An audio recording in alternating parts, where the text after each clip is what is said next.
see, welcome to Charlie landing page. This is a simple Laravel landing page to showcase routing and views and champion. So, muna akong pasabot sa section na to is natay name na content, and then as you can see atong gi-extend siya sa layouts. It means ato ni siyang i-direct sa atong layout app. So asa atong layout, muna atong layout.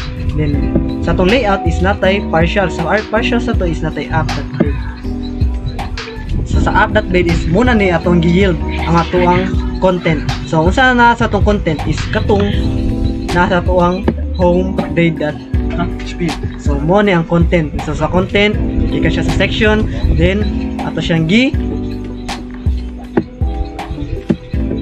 direct sa ato ang partials o sa ato ang layouts.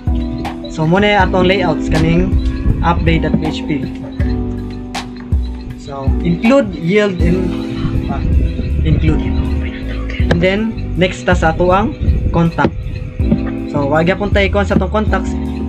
Same ra gyapon ni siya sa ato ang homepage. So same structure lang gyapon atong gamiton. Same ra gyapon natay section, then content, then ang kaning content is ma-call out din ni siya sa ato ang update.php. Muna ato ang yield. So as you can see natay content dire.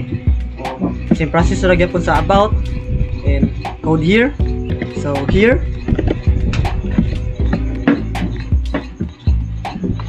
same ra gyapon, and then yes nanatay ato ang content sa ato ang web page.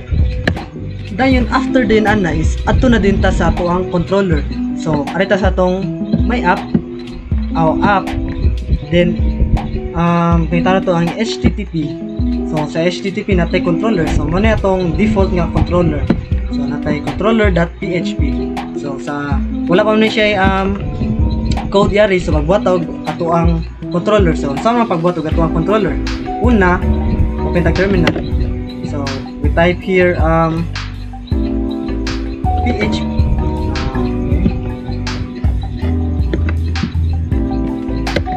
So PHP artisan.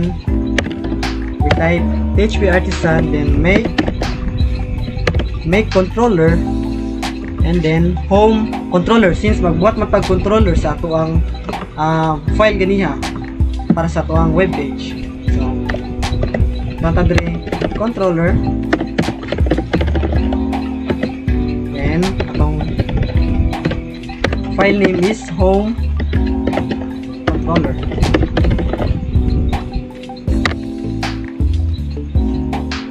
So na pa siya gamay error, so ato sa ni siyang i-fix. CD showcase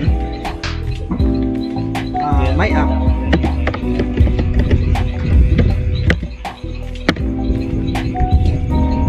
So nanatay home controller.php. So next is same ra gyapon, dapat magbuhat sa tag controller sa ato ang contact and blade, contact blade and about. So the same ra gyapon,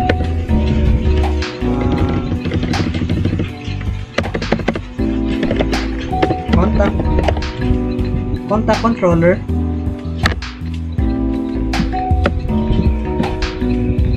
natay contact controller, and then lastly about.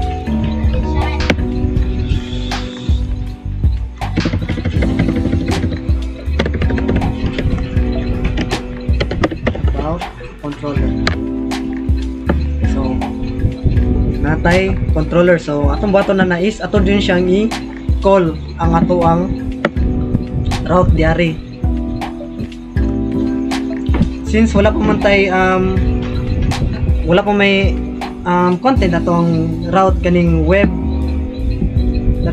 kanira pa iyang kuan ang nasa kuan atong import. So atong buhaton sa is putyan sa nato og direct code para sa ato ang kani file diary. So una ta sa home controller, sa atong button diri is, so here Natay public function index, then return view home. So kaning home is gikan ni siya diari.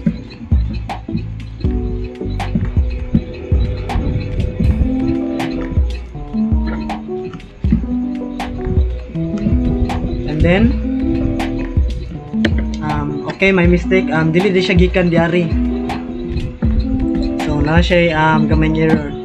Dili siya gikan diri but rather diari sa atoang web.php. Diari.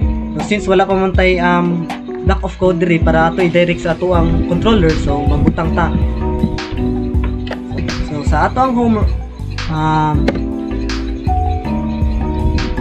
muna ato ang home route. So atong gi-call ang atong controller, home controller, then ang index, then atong variable ni nga dapat nato i-call out, which is kani. Save ko ato ganiha.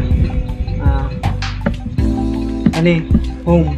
Atong gibuhat ang function nga index, dayon nag-return siya og view nga home, which is gikan siya diari sa atoang routes. So kaning web.php.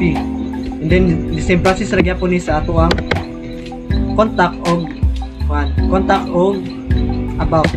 So here, so natay about route and contact route. The same process ra gyapon siya sa home. Then balik ta diri sa atoang controller.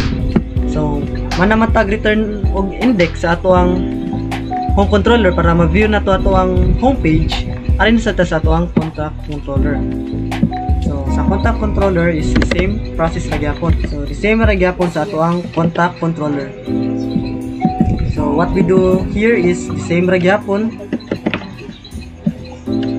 Visit here, then nag-double siya again. Erase lang nato siya.